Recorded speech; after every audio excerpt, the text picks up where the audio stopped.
Wabah virus corona yang menjangkiti dunia menyadarkan arti penting manusia mengurangi interaksi dengan satwa liar.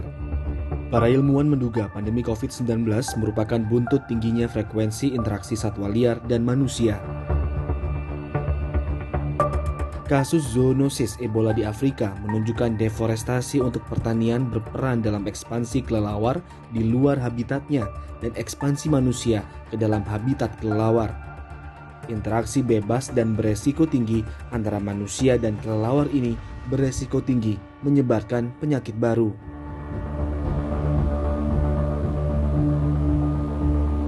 Eksploitasi alam berlebihan memicu ketidakseimbangan lingkungan. Hal itu meningkatkan resiko penyebaran penyakit yang ditularkan dari satwa liar ke manusia, termasuk virus corona.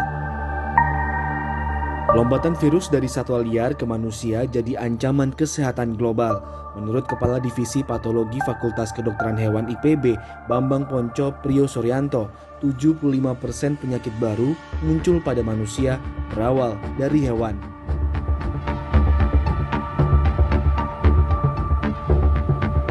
Sejak 1940 ditemukan 335 penyakit baru, 60,3%-nya zoonosis dan 71,8%-nya dari satwa liar.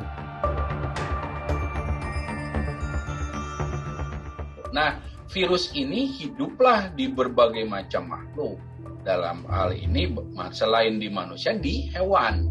Nah, di hewan yang jumlahnya hewan ini kan nggak tahu dari yang besar sampai yang terkecil, karena virus kecil banget kan.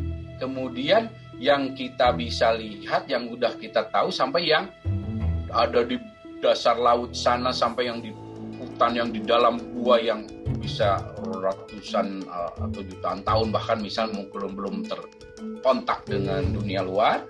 Jenis virus ini 1,6 juta jenis.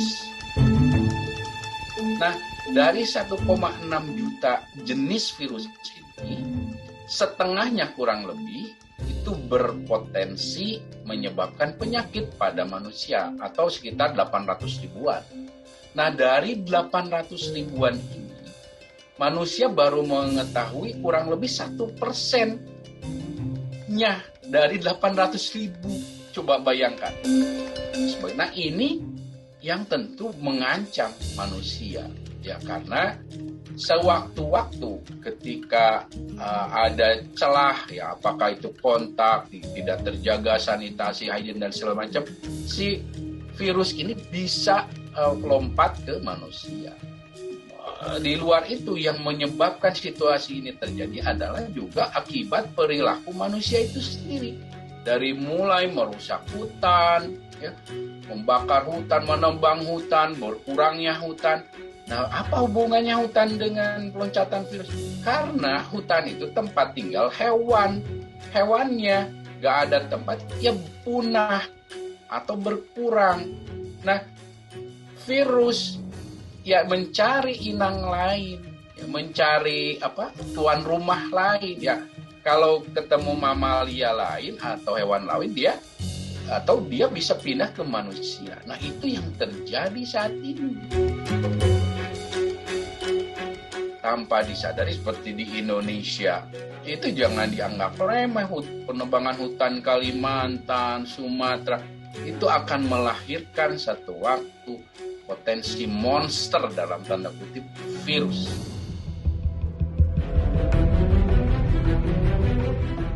Program Lingkungan PBB UNEP pada tahun 2020 menyebutkan satu penyakit menular baru terjadi tiap 4 bulan, yang 75% diantaranya berasal dari hewan. Pandemi COVID-19 menjadi wake-up call untuk mencegah kejadian berikut dengan menghindari konsumsi organ satwa liar, memulihkan habitat alami satwa liar, dan memberi ruang perantara seperti kawasan ekosistem esensial sebagai pembatas alami kehidupan manusia dan satwa liar di hutan.